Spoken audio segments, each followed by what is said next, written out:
وَإِذْ أَخَذْنَا مِيثَاقَ بَنِي إِسْرَائِيلَ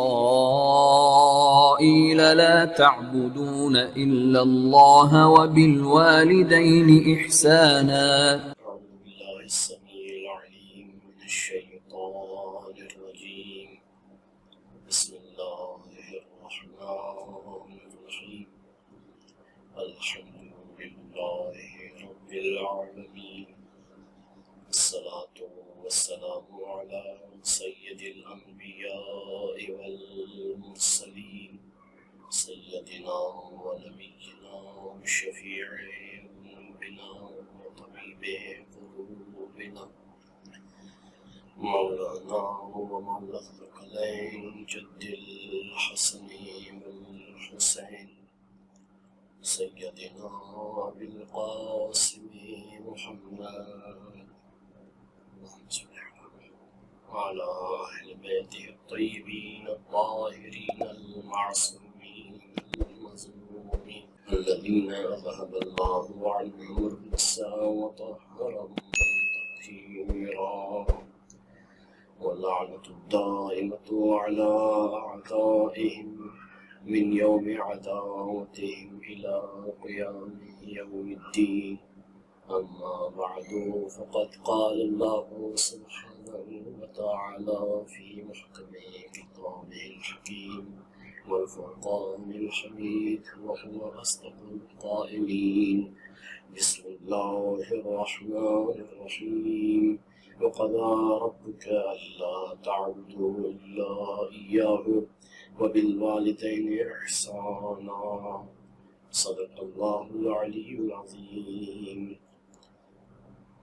عزیز سامعین، معزز ناظرین، جیسا کہ ہماری گفتگو والدین کی عظمت کے بارے میں ہے، اور والدین کی عظمت کا اندازہ اسی قرآن کی آیت سے لگایا جا سکتا ہے کہ جس کا ظاہری ترجمہ جو کیا جاتا ہے کہ بسم اللہ الرحمن الرحیم وقضى ربك الا تعبدوا الا اياه، کہ تمہارے رب کا فیصلہ یہ ہے کہ تم کسی کی عبادت نہ کرو، وبالوالدین احسانا، اور والدین کے ساتھ اچھا سلوک کرو۔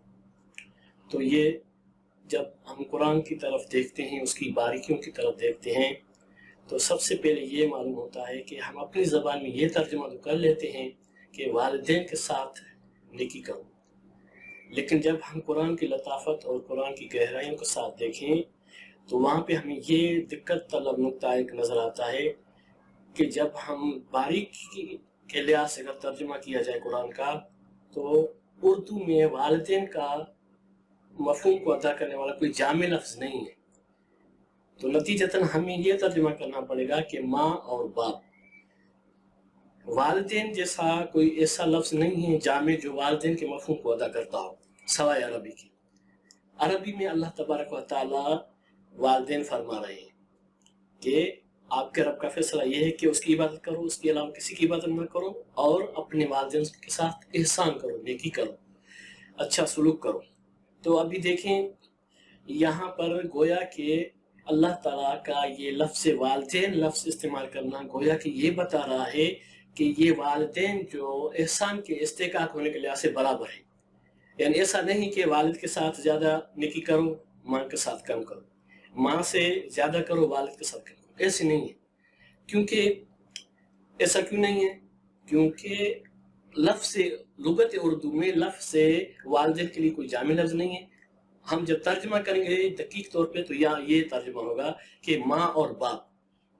تو نتیجے میں جب اللہ تبارک و تعالیٰ نے لفظ والدین استعمال کیا ہے تو اس کا یہی نتیجہ نکل رہا ہے کہ استحقاق کے احسان کے لحاظ سے دونوں کا رتبہ برابر ہے، چاہے ماں ہو چاہے باپ ہو۔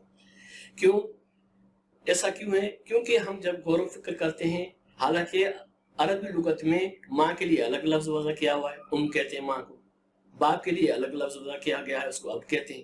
تو خداوند عالم گویا کہ یوں اگر کہنا چاہتے ارشاد فرماتے تو کہہ سکتے تھے وَقَضَىٰ رَبُّكَ أَلَّا تَعْبُدُوا إِلَّا إِيَّاهُ، وَبِالْوَالِدَيْنِ کی جگہ کہہ سکتے تھے وَبِأَبِيكَ وَبِأُمِّكَ إِحْسَانًا، ایسے کہہ سکتے تھے۔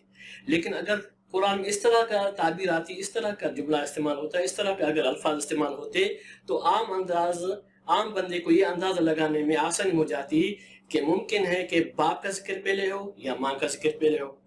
जब मुमकिन है बाप का जिक्र पहले हो तो ये अंदाजा लगाया जा सकता कि मुमकिन है एहसान के लिहाज से बाप माँ से अफजल है, या अगर बिलफर्ज माँ लफ्ज पहले होता तो ये पता लगाना आसान हो जाता कि शायद माँ इस्तेका के एहसान के लिहाज से बाप से ऊपर है।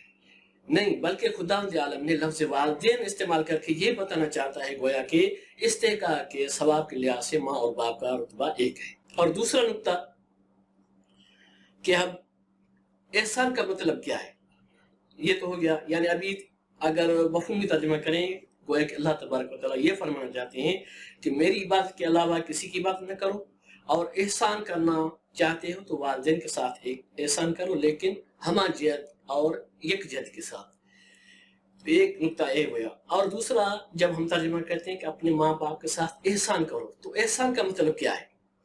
तो जब हम अपनी ज़बान उर्दू में तर्जुमा करते हैं तो ये कहते हैं नेकी, अच्छा सुलूक करें। तो यहाँ पर रुक के हम अगर उर्दू में देखें तो आम फाहम के लिहाज से हम एहसान का तर्जुमा ये नेकी करते हैं, हालांकि अरबी का एहसान का मतलब और है, उर्दू का एहसान का मतलब माना और मतलब और है।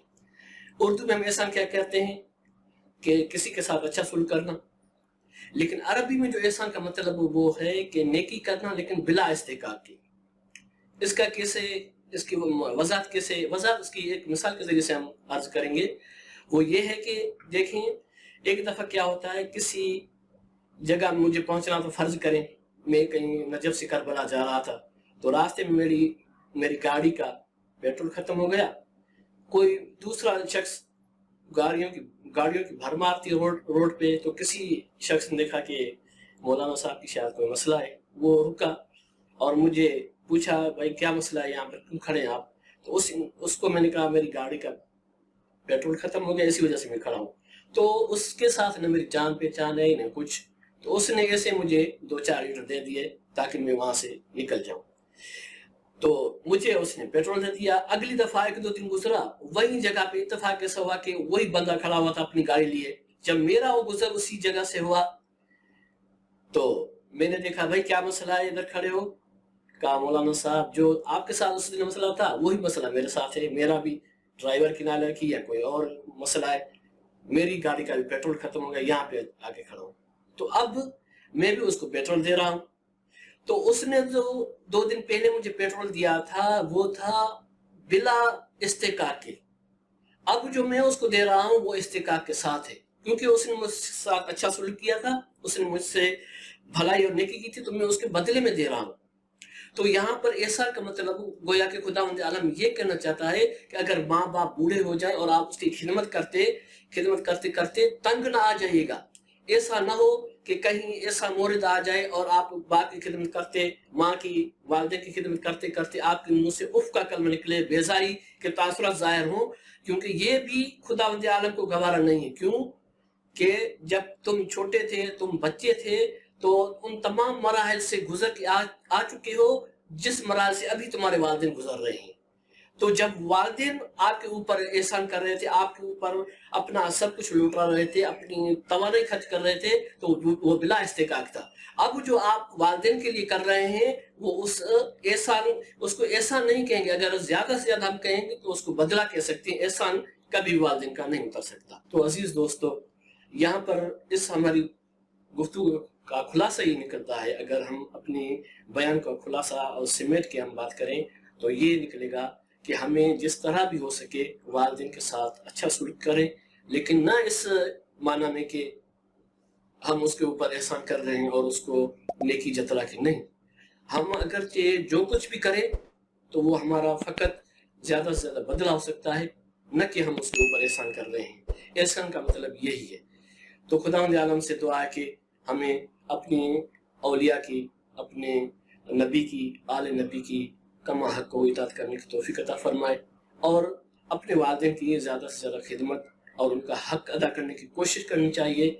कमा हक हो तो हम हक अदा नहीं कर सकते, लेकिन इस हक की अदायगी के मराहल में जो हमसे कमी कोताही हो जाए, खुदावंद आलम से इस्तिग़फ़ार के तलबगार हैं। इंशाअल्लाह खुदावंद आलम गफूर और रहीम है, बंदों की कोताहियों कमियों की اگر نادانستہ ہو تو وہ معاف کر دیتا ہے. وما علینا الا البلاغ المبین. اللہم صلی علی محمد و علی